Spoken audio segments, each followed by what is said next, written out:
જય કિસાન મિત્રો, મુરુભાઈ ડોડિયા જેવો પર્યાવરણ પ્રેમી છે તે અત્યારે અહીંયા આપણા આ શિવ મંદિરની પાછળ ઝાડ વાવવા આવ્યા છે.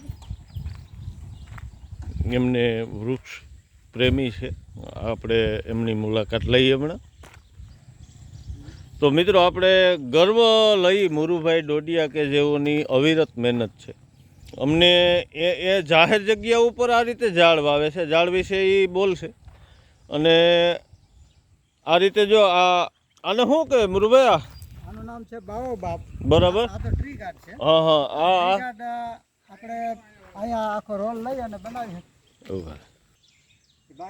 તો મિત્રો, આજે આપણે શિવ મંદિરે જુઓ આ ઝાડ અને એનું પ્રોટેક્શન આ રીતે ટ્રી ગાર્ડ લગાડી જારી, અને ત્યારબાદ આ જે બાવર છે કાંટાળું ઝાડ એ ઓથ કરી અને સેફટી કરી છે અને ખામણું કર્યું છે. અને આપણા મેરુભાઈ કે જેઓ પણ વૃક્ષ પ્રેમી છે, ઘણા બધા એમણે પણ ઝાડ ઉજેરેલા છે.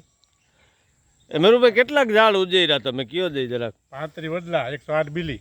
હા, રાતે પાવા આવતો ને દીએ પાવા આવતો.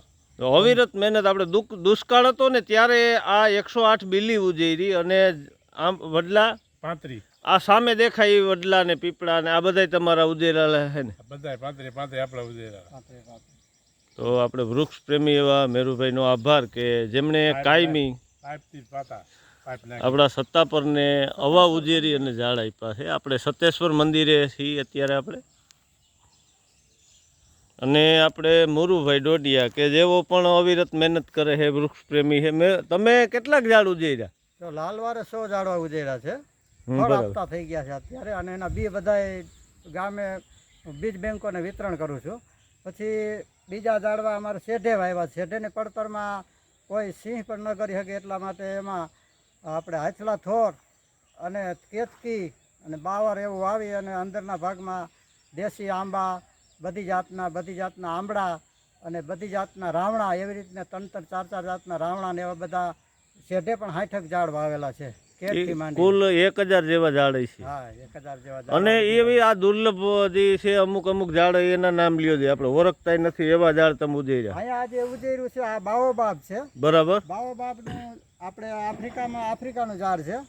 અને એને વચ્ચે આખું શિવલિંગ જેવું ઝાડ થાય છે ને વચ્ચે જગ્યા થઈ જાય લાંબા ગાળે 1000 વર્ષ એની વચમાં ગડકવાલ. એમાં વચમાં ગડકીને આફ્રિકામાં રોડે બનાવેલ છે. અને એ સિવાય ત્યાં આફ્રિકાના લોકો આમાં રહે છે, જે આદિવાસી લોકો છે, અને દુકાને બનાવે છે. એટલું બધું આનું ઝાડની પહોળાઈ થાય છે આ બાઓબાબ. અને આશરે 5000 વર્ષ જીવે છે. એવી રીતે આવા અલભ્ય ઝાડ ઘણા છે. આજે આ અલભ્ય ઝાડ આ શિવ મંદિર સતેશ્વર મહાદેવ મંદિરે વાવી અને અમે ધન્યતા અનુભવીએ છીએ કે આ ઝાડ પૂજની ઝાડ છે, અહીંયા વવાણું છે. જરૂર, ખૂબ ખૂબ આભાર તમારો. તો આથી સત્તાપર ગામના યુવાનોને પણ ખ્યાલ આવે કે જુઓ મિત્રો, આ વૃક્ષ ઉજેરવા બહુ અઘરું છે. તો જો મેરુભાઈનું એવું કહેવાનું થાય છે કે તમે પણ એક માણા દીઠ એક ઝાડ ઉછેરો. અને દરેક ખેડૂએ શેઢે પાડે 5-5 ઝાડ ઉજેરવા જોઈએ. એમાં જીવ જ છે. વૃક્ષ છે એ એક આપણા માટે ઉપયોગી છે. ઉપયોગી ફળે આપતા રહ્યા છે. આંબા, રાવણા એવા ઉપયોગી ઝાડ વાવો. હા, જીવ જ છે. શેઢે આપણે જે હુવારને રહેતા હોય એ હુવારને એ બધું આખું અગોચર કાઢી અને આપણે ઉપયોગી જે ઝાડવા છે એ બધા વાવો. અને એના માટે આપણે સરકારી નર્સરીમાં મફત રોપા આપે છે. એ સિવાય વેચાતા રોપા માંગરોળમાંથી ગમે ત્યાંથી ગોતી અને વાવવા જોઈએ. અને કોઈને જોતા હોય તો મુરુભાઈ પણ એવા રોપ છે એ આપે છે બધાને. અને આ સિવાય કોઈને પિંજરા જોતા હોય ટ્રી ગાર્ડ તો 300 રૂપિયા લેખે આપીએ છીએ. અને 10 ટ્રી ગાર્ડે 1 ટ્રી ગાર્ડ ફ્રી, જે તમારે રાહે રોડ ઉપર કે મંદિર ઉપર કે વાવવા માટે આપીએ છીએ. તો મિત્રો, એ એક ખાસ સૂચન. આ જે ટ્રી ગાર્ડ છે 6 ફૂટનું તમે જુઓ, અત્યારે તો બાબર બંધાઈ ગયો છે. 6.5 ફૂટ છે. એમાં અમે ફૂટ એક અડધો ફૂટ અંદર નાખ્યું જમીનમાં. આ જારી તમે જુઓ મજબૂત આવે છે. અને આમાં આપણે કાપડ વીંટી દઈએ તો પણ સેફટી થઈ જાય છે. અને આ કાંટા વીંટવાથી આપણે જો ઢોર હોય એ પણ ખંજોરતા નથી. તો આ રીતે આપણા પર્યાવરણનું રક્ષણ આપણે જ કરવું. અને આપણે અહીંયા વાવવા કોણ આવે? તો આપણે આપણા સત્તાપર ગામમાં આ રીતે ઝાડ ઉછેરી અને પ્રકૃતિની રક્ષા કરી. અને આ જે છે બધા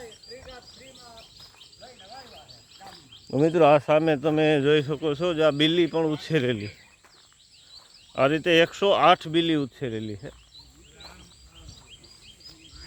આ સામે દેખાય તમામ ઝાડ આ રીતે વાવેલા છે. અને આપણે આશરો બનાવવો તો ઘણો બધો અઘરો છે. આપણે ઘર બનાવતા હોય ત્યારે એની નીચે આપણે રહી શકીએ, તો એ જ રીતે આ ઝાડ છે ને એ પણ એક આપણો આશરો છે. એની નીચે આપણે તો રહી શકીએ, પણ કુદરતી સૃષ્ટિના તમામ જીવ છે એને ઝાડ પ્રિય છે. તમામ જીવ ઝાડની નીચે આવે છે. પછી પક્ષી હોય કે પ્રાણી હોય કે મનુષ્ય હોય, આ બધાનો જો કુદરતી આશરો કાંઈ હોય તો એ ફક્ત ઝાડ જ છે. અને વરસાદને લઈ આવવામાં એના પાનમાં જે મેરવણ છે, જેમ દૂધમાં આપણે છાશનું મેરવણ હોય એમ આ વનસ્પતિના પાનમાં એ મેરવણ છે. એટલે ઝાડ હોય ત્યાં વરસાદ વધુ આવે. તો આપણે આપણા પર્યાવરણનું જતન આપણે જ કરવું, જરૂર અપનાવવું. જય હિન્દ, જય કિસાન. ગ્લેરસીડિયા ગિરપુષ્પ છે એ એક થેલી ખાતર આપે એવું વૃક્ષ થાય છે. ગ્લેરસીડિયા અને ગિરપુષ્પ કહેવાય છે. બરાબર. એ શેઢે વાવ્યું હોય તો એક થેલી ખાતર જેટલું ફાયદો થાય છે. એટલે એવી રીતે આપણે ઝીણા પાનવાળા જે ખીજડો, આંબલી, આંબળા એવું બધું વાવીએ તો એના ઝીણા ઝીણા પાન ખરે અને એનું ખાતર થાય. બરોબર. મને આપ્યું એ ગ્લિરસીડિયા. હા, એ ગ્લેરસીડિયા. હા, બરાબર. નાઇટ્રોજનનો મોટો સ્ત્રોત છે. અને આખા ગુલાબી ફળ ફૂલ થાય એમાં. બરાબર. અને ગિરિપુષ્પ કહેવાય એને. હા, એને ગિરિપુષ્પ કહેવાય, ગ્લેરસીડિયા કહે છે. બરાબર.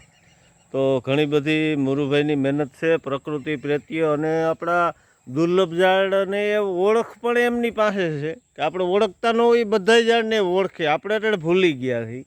અને એની બીજ બેગ પણ એ છે, એ બીનો સંગ્રહ કરે છે. અને જેને ઇન્ટરેસ્ટ હોય એમને ફ્રી ઓફ પોતે બી પણ આપે છે. બીજ આપણે જે એક બીજ બેગ કહેવાય એમાં પણ એમનો કોન્ટેક્ટ જોરદાર છે.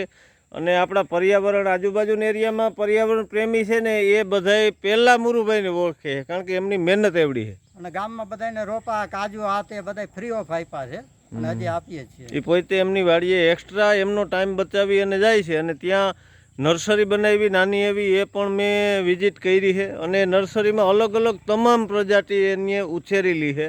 અને બીથી પણ તમામ ઉછેરેલી છે. એટલે આપણી જૂની વસ્તુ એમને સાચવી રાખી છે.